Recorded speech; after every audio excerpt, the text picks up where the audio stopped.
మార్కాపురం జిల్లా ఏర్పాటుపై సీఎం తీసుకున్న నిర్ణయానికి కృతజ్ఞతగా శుక్రవారం జనసేన పట్టణ అధ్యక్షుడు తాడిశెట్టి ప్రసాద్ ఆధ్వర్యంలో విలేకరుల సమావేశం నిర్వహించారు. ఇక ఈ సమావేశానికి ముఖ్య అతిథిగా జనసేన జిల్లా కార్యదర్శి లంకా నరసింహ పాల్గొన్నారు.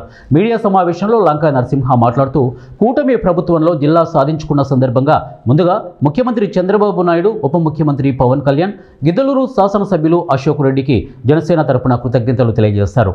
గత వైసీపీ ప్రభుత్వంలో పార్లమెంటు జిల్లాల విభజన చేశారు. ఆ సమయంలో మనకు తీవ్ర అన్యాయం జరిగింది. ఆ సమయంలో ప్రధాన సంఘాలు, రాజకీయ నాయకులు, పట్టణ ప్రజలు అందరూ కలిసి ఉద్యమాలు చేశారు. ఆ రోజు ప్రతిపక్ష పార్టీ చంద్రబాబు నాయుడు, పవన్ కళ్యాణ్ అధికారంలోకి వచ్చిన వెంటనే సంవత్సరన్నర కాలంలోనే జిల్లా ప్రకటించడం కూటమి ప్రభుత్వంకి రుణపడి ఉన్నామని వెల్లడించారు. ఇక జనసేన పార్టీ మండల అధ్యక్షుడు మాట్లాడుతూ మార్కాపురం ప్రజలు, గిద్దలూరు ప్రజలు చాలాసార్లు ఉప ముఖ్యమంత్రి పవన్ కళ్యాణ్ దృష్టికి తీసుకొని వెళ్ళగా జిల్లా కార్యాలయాలకు వెళ్లాలంటే సుమారు 150 కిలోమీటర్ల ప్రయాణం చేయాలి. సుమారు 4 గంటల సమయం పడుతుంది. అక్కడ ఆఫీసులలో పనులు కాని సమయంలో అక్కడే ఉండిపోయి మరుసటి రోజు పని చూసుకొని రావాల్సిన పరిస్థితులు అప్పట్లో ఉండేది. కనుక మార్కాపురం జిల్లాను ప్రకటించడంతో ఈ దూర ప్రయాణం తగ్గించినందుకు ఆనందం వ్యక్తపరిచారు. అలాగే కనిగిరి డివిజన్గా ప్రతిపాదించాలని ఆదేశాలు వస్తే వెంటనే విషయం తెలుసుకున్న ఎమ్మెల్యే అశోక్ రెడ్డి స్పందించి సీఎం చంద్రబాబు దగ్గరికి స్వయంగా వెళ్లి డివిజన్ యథావిధిగా ఉంచాలని సీఎంను విన్నవించుకున్నారు. అలాగే ఖమ్మం చెరువును పర్యాటక కేంద్రంగా ప్రకటిస్తామని గత ప్రభుత్వం ప్రకటించలేకపోయింది. ఇక ప్రస్తుతం కూటమి ప్రభుత్వం ఇప్పటికైనా ఖమ్మం చెరువు పర్యాటక కేంద్రంగా తీర్చిదిద్దాలని జనసేన నాయకులు, ఖమ్మం పరిసర ప్రాంత ప్రజలు కోరుకుంటున్నారు. అనంతరం జనసేన నాయకులు, కార్యకర్తలు కేక్ కట్ చేసి సంబరాలు చేసుకున్నారు. ఈ కార్యక్రమంలో జనసేన జిల్లా స్థాయి నాయకులు, మండల స్థాయి నాయకులు, అలాగే జనసేన కార్యకర్తలు తదితరులు పాల్గొన్నారు.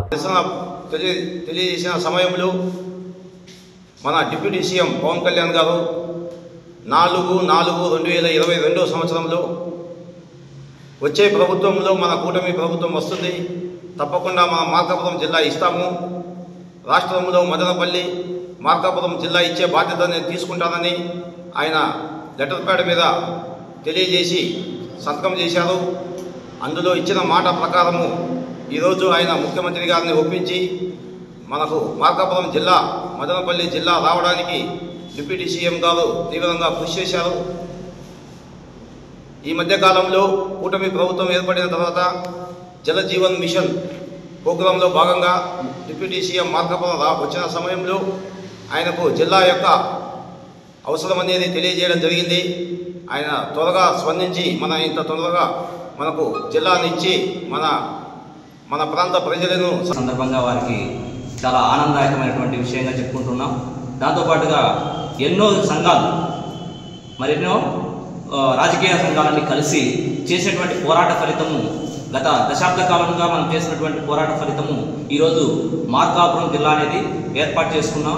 ఆ ఏర్పాటు చేసుకోవడంలో ప్రముఖ పాత్ర వహించినటువంటి మన గౌరవ ముఖ్యమంత్రి వర్యులు శ్రీ నారా చంద్రబాబు నాయుడు గారికి, మరియు ఉప ముఖ్యమంత్రి గారు కొణిదెల పవన్ కళ్యాణ్ గారికి, మరియు ఈ యొక్క మంత్రిమండలి సమావేశం అందరికీ కూడా మా గిద్దలూరు నియోజకవర్గం తరఫున, ఖమ్మం మండలం తరఫున ప్రత్యేకంగా ధన్యవాదాలు తెలియజేసుకుంటున్నాం.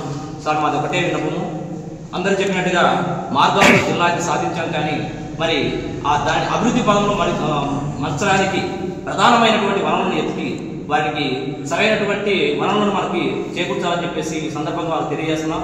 దాంతోపాటుగా మన ఖమ్మం మండలంలో చాలా గొప్పగా చెప్పుకునేటువంటి చెరువు కట్టని, మన ఖమ్మం చెరువు కట్టని ఇప్పటికే ఈ ప్రభుత్వము మనకి టూరిజం హబ్గా ఏర్పాటు చేసి మన ప్రాంతాన్ని కూడా అభివృద్ధి చేసి మార్కాపురం జిల్లాకి దగ్గరలో ఉన్నటువంటి ఖమ్మం కూడా రేపు అభివృద్ధిలో ముందుంటుంది అని చెప్పుకోవడానికి మనకి ఒక నిదర్శనం అనేది కనపడుతూ ఉంది. దాన్ని ఈ సందర్భంగా గుర్తించి దాన్ని విజయవంతంగా ప్రయాసాలు పడుతున్న సందర్భంగా మనము ఈ ప్రాంతం ఖమ్మంలో మన రాష్ట్రం విభజన జరిగిన తర్వాత దొనకొండను రాజధానిగా చేస్తామని ఆశించాము.